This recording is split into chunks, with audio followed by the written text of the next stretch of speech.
A Mateo se le escapaba la vida. Su cuerpo se consumía poco a poco, y la alegría había abandonado sus ojos. Ningún médico, por caro que fuera, encontraba la causa. En la lujosa mansión, la desesperación era un veneno silencioso. Pero nadie imaginaba que la verdadera toxina se servía cada día en un vaso de zumo. Elena llegó a la mansión de los Valero como la nueva empleada de limpieza. Era una mujer viuda, de mirada atenta y manos acostumbradas al trabajo duro. Su único objetivo era pagar los estudios de su hija, la promesa de un futuro que ella nunca tuvo. Haber perdido a su marido por un error médico le había dejado una herida profunda, y una desconfianza casi instintiva hacia las apariencias perfectas. Allí conoció a Isabel, la joven institutriz de Mateo. Con una dulzura calculada, se había ganado la confianza ciega de Ricardo, el padre millonario. Parecía la única persona capaz de cuidar del niño con una devoción casi maternal. Pero bajo esa sonrisa impecable, Elena percibió una frialdad que le heló la sangre. La salud de Mateo empeoraba cada día. Los médicos hablaban de alergias extrañas, de trastornos nerviosos. Ricardo, hundido en la angustia, delegaba todo en Isabel. Ella se aseguraba de que nadie más preparara la comida especial del niño. Desde su posición casi invisible, Elena empezó a notar cosas. Pequeños detalles que no encajaban. Observaba cómo la institutriz vigilaba la cocina cuando preparaba los batidos de Mateo. Veía el nerviosismo en sus manos si alguien se acercaba demasiado. Un día, tras una llamada del médico con malas noticias, vio un brillo fugaz de triunfo en los ojos de Isabel. Fue solo un segundo. Pero fue suficiente. Esa noche, Elena no pudo dormir. La imagen de aquella mirada no se apartaba de su mente. Algo en esa casa estaba terriblemente mal. El despertador de Elena sonaba siempre antes del amanecer, cuando la ciudad aún era una promesa de luces lejanas. Su pequeño apartamento, lleno de fotos de su hija, era un refugio cálido contra el frío de la mañana. Cada día, el mismo ritual.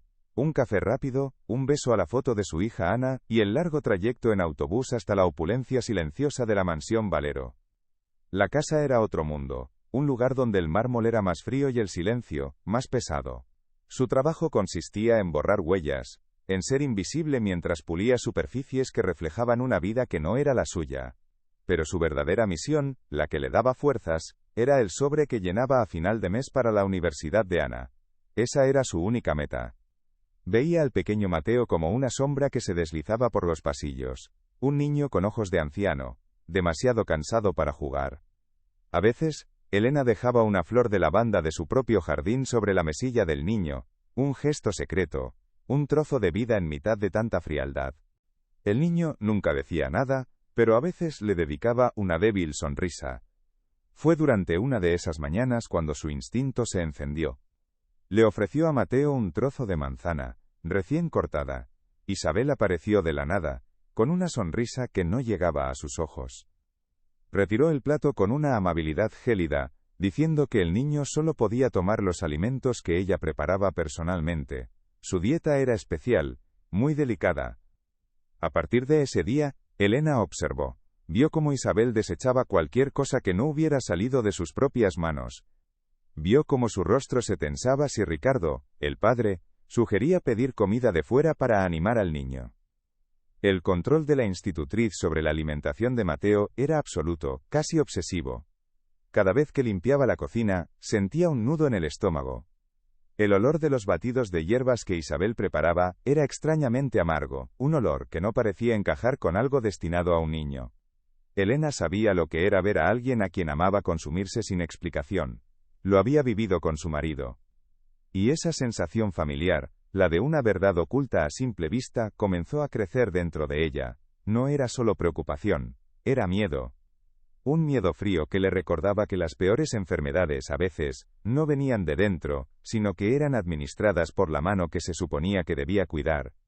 La mansión se volvía más oscura y silenciosa con cada día que pasaba, un reflejo de la vida que se estaba apagando en su interior. La impotencia era un veneno que todos parecían respirar sin darse cuenta.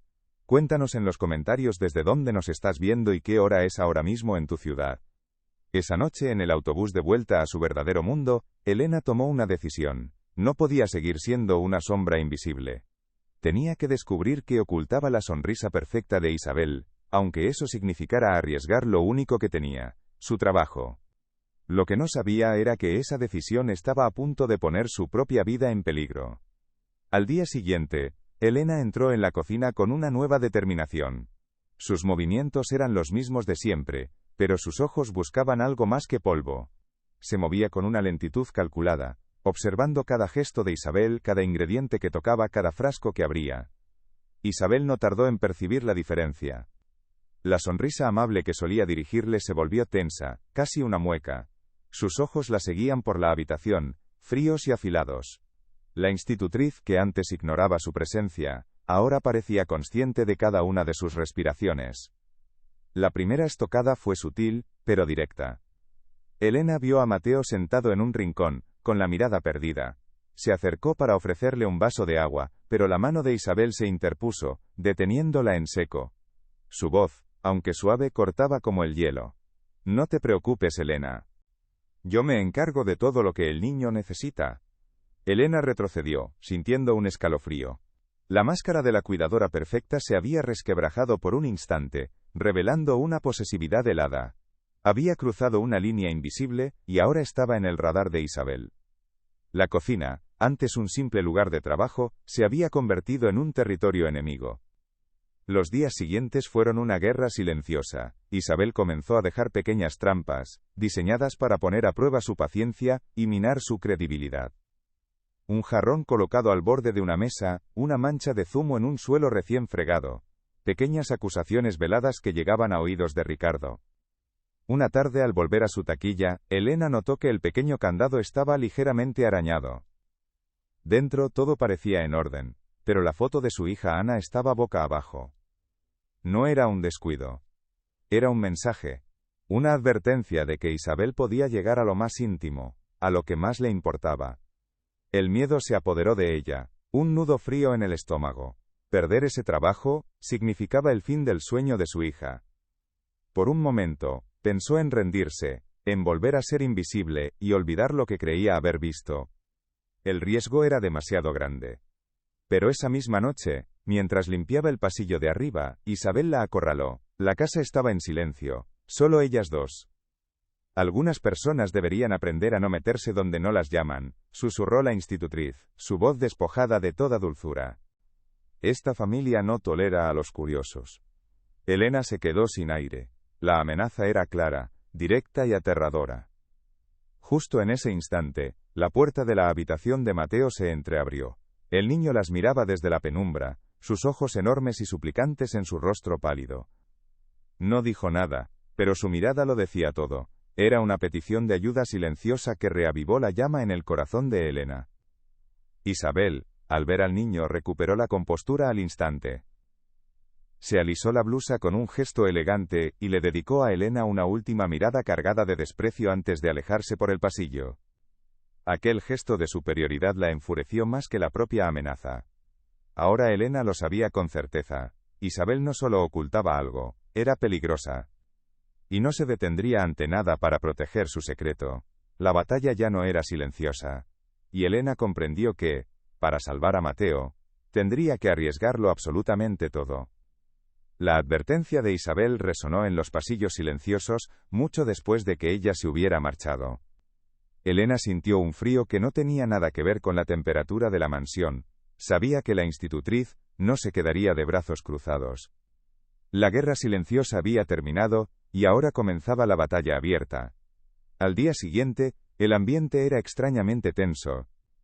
Isabel la observaba desde la distancia, con una sonrisa helada, una promesa de ruina en sus ojos. Elena intentó concentrarse en su trabajo, pero cada sombra parecía una amenaza, cada crujido del suelo un paso del enemigo. El golpe llegó a media mañana. Con una estudiada expresión de pánico, Isabel corrió hacia el despacho de Ricardo. Afirmó que el reloj de oro de su difunta esposa, una pieza de valor incalculable que guardaba en su joyero, había desaparecido. Su mirada, cargada de una falsa pena, se desvió sutilmente hacia la cocina, donde Elena estaba limpiando. Ricardo, pálido y alterado, reunió al escaso personal de la casa. La sugerencia de Isabel fue venenosa y suave. Quizás solo fue un descuido. Deberíamos mirar en las taquillas, por si alguien lo guardó para protegerlo. Sus ojos se clavaron en Elena. El corazón de Elena se detuvo. Comprendió la trampa en el mismo instante en que fue pronunciada. Cuando abrieron su taquilla, el reloj de oro estaba allí, brillando sobre su humilde abrigo. El silencio que se hizo fue más pesado que cualquier acusación. Ricardo la miró, su rostro una máscara de decepción y dolor. No esperaba esto de ti, Elena. Su voz era un susurro roto. Ella intentó defenderse, balbuceando que era una trampa, que Isabel la odiaba, pero sus palabras sonaban desesperadas, culpables. No me importa el reloj, señor, es por Mateo, tiene que creerme, ella le está haciendo daño, pero su grito solo sirvió para sellar su destino. Para Ricardo, era el delirio de una ladrona acorralada. Fue despedida en el acto, sin derecho a réplica. Mientras la acompañaban a la salida, vio a Isabel en lo alto de la escalera, observándola. En su rostro no había triunfo, solo una fría e impasible victoria. Una advertencia de que los débiles nunca ganan. Las enormes puertas de hierro se cerraron tras ella, dejándola en la calle con el eco de su fracaso. En el autobús de vuelta a casa, el mundo parecía borroso a través de sus lágrimas. No lloraba por el trabajo perdido ni por la humillación. Lloraba por el rostro pálido de Mateo, por la mirada de auxilio que ahora no tendría a nadie que la entendiera. Lo había abandonado en las garras del monstruo. Al llegar a su pequeño apartamento, la foto de su hija Ana sobre la mesa pareció una burla. ¿Cómo iba a pagar ahora sus estudios? ¿Cómo iba a explicarle que había perdido su única fuente de ingresos por una acusación de robo? La impotencia era un nudo que le ahogaba la garganta. Se sentó en la oscuridad, la ciudad extendiéndose bajo su ventana. La mansión de los Valero era solo una luz lejana, un mundo al que ya no tenía acceso. La injusticia le quemaba por dentro. Isabel había ganado, lo había destruido todo con una sola mentira. Pero mientras la desesperación amenazaba con consumirla, la imagen de la mirada de Mateo volvió a su mente. No era solo una petición de ayuda, era una llamada. Y Elena comprendió que, aunque la hubieran echado por la puerta, aún no había perdido la guerra. Solo necesitaba encontrar una nueva forma de luchar. La desesperación era una mala consejera, pero a veces, también era la única que te obligaba a mirar más allá. Despedida y humillada, Elena no podía quitarse de la cabeza la imagen de Mateo. Sabía que tenía que volver, encontrar una prueba, aunque fuera lo último que hiciera. Una noche, usando una llave de servicio que nunca había devuelto, se deslizó de nuevo en la quietud de la mansión. Su destino era la cocina, el corazón oscuro de aquella casa. No buscaba limpiar, buscaba la verdad. Sus ojos recorrieron cada rincón hasta que se posaron en los armarios más altos, esos que nadie se molestaba en usar. Con el corazón en un puño, se subió a un taburete. Sus dedos rozaron un bote de especias exóticas, más pesado de lo normal. Lo abrió con manos temblorosas. Dentro, escondido entre las hojas secas, había algo que no debería estar allí. Un pequeño frasco de cristal sin etiqueta. Contenía un líquido transparente como el agua, inocente como una mentira. Un escalofrío recorrió su espalda. Aquel frasco no pertenecía a una cocina. Un relámpago de memoria la golpeó. Recordó haber visto a Isabel manipular ese mismo bote de especias días atrás, justo antes de preparar el batido de Mateo. Recordó su gesto rápido, casi furtivo, la forma en que su cuerpo bloqueaba la visión. No era el gesto de quien cocina, sino el de quien oculta. La verdad, la golpeó con la fuerza de un puñetazo. El deterioro del niño, la confusión de los médicos, el control absoluto de Isabel sobre su comida, todo encajaba en un puzzle macabro. No era una enfermedad. Era un envenenamiento lento, cruel y deliberado, servido cada día con una sonrisa. La tentación de correr, de gritar, de llevarse el frasco como prueba era inmensa. Pero se detuvo. Sabía que su palabra no valdría nada. Ya la habían acusado de ladrona. Ahora la acusarían de loca. Necesitaba más. Necesitaba que vieran a Isabel con sus propios ojos. Con un cuidado infinito, volvió a colocar el frasco en su escondite. Al día siguiente, encontró una excusa para volver a entrar, ofreciéndose a terminar unas tareas pendientes sin cobrar. Una vez dentro, fingiendo fregar el suelo, se colocó en el ángulo perfecto. El reflejo metálico de un horno de acero era su único aliado, un espejo deformado que le mostraría la verdad sin filtros. Esperó, conteniendo la respiración. Y entonces lo vio. La figura de Isabel se reflejó en el acero, vio cómo abría el bote de especias, sacaba el pequeño frasco, y vertía unas pocas gotas en la licuadora. El zumbido del motor al empezar a girar, sonó en los oídos de Elena como el anuncio de una condena. La prueba estaba ahí, en ese reflejo distorsionado. El terror la paralizó por un instante. ¿Qué podía hacer? Estaba sola contra un monstruo. Danos un like y comenta qué harías tú en esta situación. Pero el miedo se transformó rápidamente en una rabia fría. Miró el rostro pálido de Mateo, que esperaba su merienda en el salón, y luego la sonrisa satisfecha de Isabel mientras vertía el líquido verdoso en un vaso. No había tiempo para planes elaborados. No podía esperar a la policía. Tenía que actuar en ese mismo instante. Y mientras la institutriz caminaba hacia el salón, ajena a que su secreto había sido descubierto, Elena supo exactamente lo que tenía que hacer, para que la verdad saliera a la luz. Su plan era una locura, un riesgo terrible, pero era la única oportunidad de Mateo. El zumbido de la licuadora se detuvo, dejando un silencio denso en la cocina. Isabel vertió el líquido verdoso en un vaso con una sonrisa satisfecha. Cada paso que daba hacia el salón, donde esperaba Mateo, era un latido del corazón de Elena. No había tiempo, no había plan B, era ahora o nunca. Salió de las sombras con una bandeja en las manos, sobre ella una taza de té humeante. Su voz sonó sorprendentemente serena, una capa de hielo sobre un mar de furia. Señorita Isabel, la veo agotada. Permítame que le ofrezca algo. Antes de que la institutriz pudiera reaccionar, Elena hizo el cambio. Con un movimiento rápido y preciso, colocó el vaso del batido verde frente a Isabel y tomó la taza de té. Beba usted esto. Le sentará mejor. El rostro de Isabel se transformó, la sonrisa se congeló y se hizo añicos. El color huyó de sus mejillas, dejándole una palidez de cera. Sus ojos, antes fríos y calculadores, se abrieron de par en par, reflejando un terror puro, animal. Abrió la boca para protestar, pero solo salió un balbuceo incoherente. Fue entonces cuando Ricardo entró en la cocina, con el ceño fruncido por las voces alteradas. Se detuvo en el umbral, su mirada yendo de la expresión desafiante de Elena, al pánico absoluto de Isabel. No entendía nada, pero el aire estaba cargado de electricidad. ¿Por qué no bebes, Isabel?, preguntó Elena, su voz ahora dura como el acero. La institutriz miró el vaso como si contuviera una serpiente. Y en ese instante Ricardo lo comprendió todo. La enfermedad de su hijo, los médicos sin respuestas, la devoción asfixiante de Isabel. Todo era una mentira. La imagen del rostro pálido de Mateo, su energía desvaneciéndose día a día, lo golpeó con la fuerza de una pared derrumbándose. El silencio que llenó la cocina fue absoluto, más ruidoso que cualquier grito, era el sonido de una vida salvada y otra destruida. Isabel temblaba, atrapada en su propia trampa, su máscara de perfección hecha pedazos en el suelo de mármol. El castillo de naipes se había derrumbado. Y ahora solo quedaban las ruinas. El grito de Ricardo rompió el silencio de la mansión. Arrancó el vaso de la mano temblorosa de Isabel y lo estrelló contra el suelo. El líquido verde se extendió sobre el mármol blanco como una mancha de veneno. En cuestión de minutos el eco de las sirenas llenó la calle, reemplazando la quietud opresiva por una urgencia sanadora. Isabel no opuso resistencia. Mientras los agentes la escoltaban hacia la salida, su rostro era un lienzo en blanco. La máscara de dulzura había caído para siempre, revelando solo el vacío de una ambición rota.